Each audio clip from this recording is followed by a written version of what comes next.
Hey guys, I wanted to take a minute tonight. I just finished up custom order of my new Thinster Pen for a customer. He wanted some custom nibs put in these pens, so he sent me the nibs. I made these pens, and I'm hoping to have these on my site here at the end of the month. But I want to make a quick video kind of showing the features of the pens, how to fill the pens, how to heat set them if you want to adjust the feed or swap out the nib and you want to use a different nib. If you want to heat set it, how to do that, as well as just how to take it down, maintain it, clean it. So anyways, this is the Thinster Pen. The nibs that are in here are my customers' nibs, but I will be offering these starting out in the 5.5 nib from Fountain Pen Revolution. Any of their nibs that they have, stubs, regulars, flex nibs, and their ultra flex nibs. I think to start out, I'll just have what I've got on in my inventory currently, which is like a few flexes, a few stubs, that sort of thing. If you want one of their other nibs, you can swap them out yourself after you buy it from me, or just let me know and I can order it, special order it for you if there's a specific nib that you want. But anyways, these ones are they're fun to do because they have a big old number 6 nib in them, and they take up the whole space inside the cap. So real quick, let's break down the features of the pen. The body of the pen is Ultem. That's a high temperature plastic. It's used in enclaves and in circuit assemblies. It is non-conductive. It is resistant to isopropyl alcohol. Everything on this pen should be resistant to isopropyl alcohol. So if you have a tough staining ink, you can, I've done this myself. I've disassembled the whole pen, dropped it all into a isopropyl ultrasonic cleaner, and turned it on for a few minutes. I like to wipe the pen down first with water and a rag and Q-tips inside and out first to kind of get as much residue as I can. And then for that stuff that sticks, I drop it in the ultrasonic for 5-10 minutes, and it really does a good job of getting most of it out of there. I've cleaned out like Noodler's Bay State Cape Cod Cranberry, and it does a pretty good job of getting it all out. I haven't had patience to sit there and finish it all the time, but I can tell that with a little bit more pickiness, I could finish it off if I wanted to. So it's very good for cleaning. The materials here, this clip, for a slight upcharge, these clips are available in titanium. It's just the clips are more expensive, but it also takes me a lot more time to machine the caps to accept these clips. So the clips can be titanium, or I have a non-machined cap that just clips on. The clip clips on. It slides on instead of screws on, and that's a steel clip in black for a little bit less. If you want kind of if you like the pen but you don't want the titanium clip upgrade, you can do that. These clips are compatible with Civivi knives and I think it's WE knives. So if you want to, they're available on Amazon. You can get matching clips for your pens and for your knives, if that sounds cool to you. All right, so a little bit more on the features. Okay, the body is Ultem. The cap is a 350 Legend brass. That's the cartridges I use when I go hunting, and then a 9mm brass on the blind cap. Primers have been replaced with magnets, so when you go to post your pen, you put it magnet to magnet, and it posts like so. The pen empty measures at 0.7 ounces, at least with this nib. Might be a little different with my nib when I get it in there. This is the I think I'm gonna offer these in 2 different lengths. I don't know that I'll have all the lengths available when I launch, but this would be the longer version. It ideally has about a 3-inch reservoir, which is just shy of 2 milliliters of capacity in that reservoir. All right, so continuing on with the materials list, the nib will be steel from Fountain Pen Revolution. The feed is ebonite, which is a hard rubber. It is heat moldable to your nib to give you very good feed characteristics, and allows you to remold the nib or remold the feed if you were to swap out your nib and wanted to have different feed characteristics. It's pretty easy to do that. I can demonstrate that here in a minute. The O-rings are nitrile rubber, natural rubber, and all this stuff is resistant to isopropyl. All right. Back here at the back, we've got the blind cap, that 9mm piece, and inside we have our piston. You can see here, this is an O-ring on a screw with a little Ultem nut. If your O-ring is too loose, you can tighten the nut to increase the squeeze in the barrel of the pen. So if your O-ring's not tight enough in there, you can squeeze it a little bit more, and it will make the piston much stiffer. I'll be shipping extra O-rings with this, but this is I'll have to link in the comments what size O-rings these are. That's a number 7x1mm O-ring on the front and the back there, and this one is I'm gonna have to link it. I'll find it. I'll link it for you.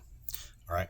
Now, I will be shipping these with 2 different filling tools, depending on how much you want to pay for, and if you actually want to make use of the different options. So the first option will just be a rod that threads on here. It'll be Ultem, so it'll be easy to clean and resistant to all the chemicals and everything. And the other option will be this brass. We're going to start with brass stylus. The brass stylus comes with the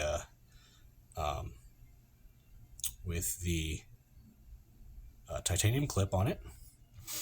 This weighs about 1 ounce, and it's a digital stylus, so it'll work with your capacitive touch devices, your phones, your tablets, things of that nature. And so to use this with your pen, you unscrew the tip and you screw it onto the piston. Make sure I'm in frame here. All right, and if your piston doesn't want to move, you can continue tightening it, and it will start turning the O-ring and break the friction. And then you can push it in to purge the air, or push your ink back into your bottle, and you stick it in your bottle. And I'll go ahead and fill this with some water real quick just to demonstrate. So you stick it in, and then you pull it back to almost the end.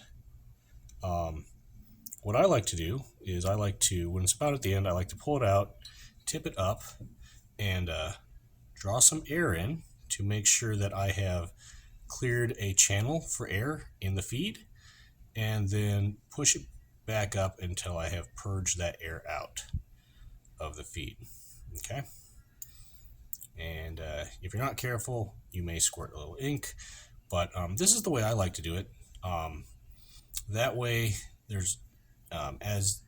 reduces the amount of air in there. Air in your reservoir will cause burping and uncleanliness inside your cap. If there's a lot of air in there, if you guys have ever played with an eyedropper, you can just like fill up your cap with ink if you get a good heat cycle during the day. So this allows you to purge air from your from your reservoir.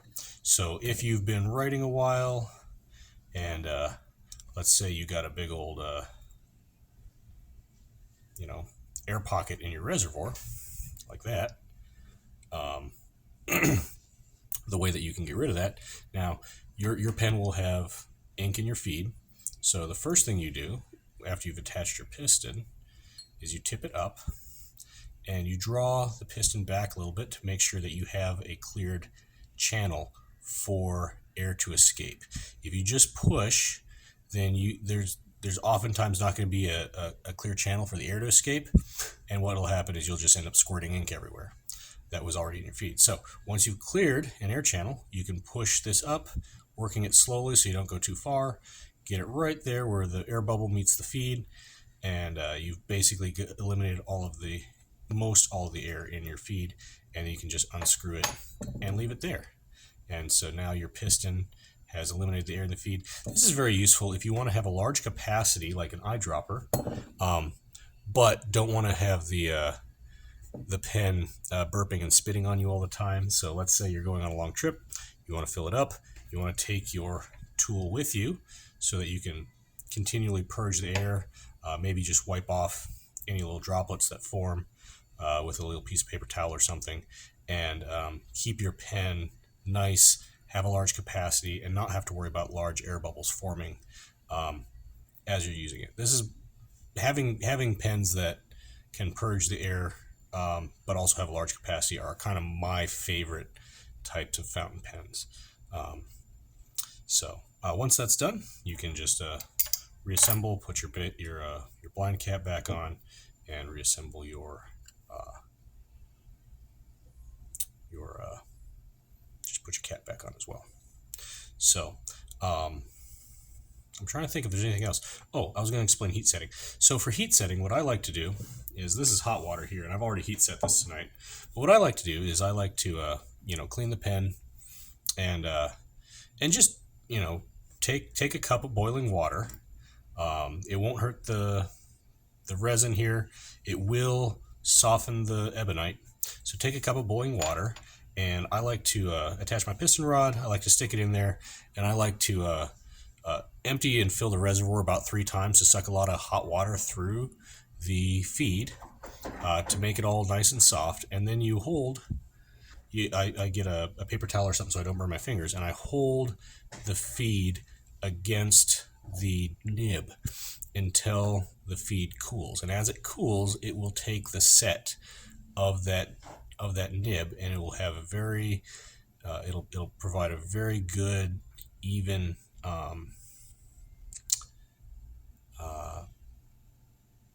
capillary action all throughout that feed to that nib, and it'll improve your flow. You can test it, try it. If it doesn't work, do it again.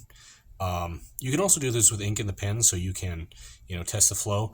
But if you have some good light and some colored paper or something, you can just test the flow with the water and confirm that it's flowing the way you like it, and then purge the water out, fill it with ink, and do it that way.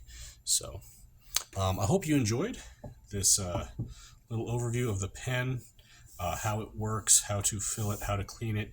It all comes apart pretty easy. You just pull the nib and feed out the front, pull the piston out the back, and you can run water through it, run paper towels through it. You can unscrew the piston if you want to get real good cleaning of that O-ring. These are standard size O-rings, so if there's any damage that occurs, you can replace them easily. And yeah, I'm really excited to offer this. Like I said, it'll either come with just the standard basic version will come with the pen and an Ultem piston rod that won't have a clip or the capacitive touch tip. It'll just be the rod, so you can keep that. You can keep it in your pen case. You can keep it in your backpack. You can keep it with your inks, but it's not designed to be held in your pocket and carried with you.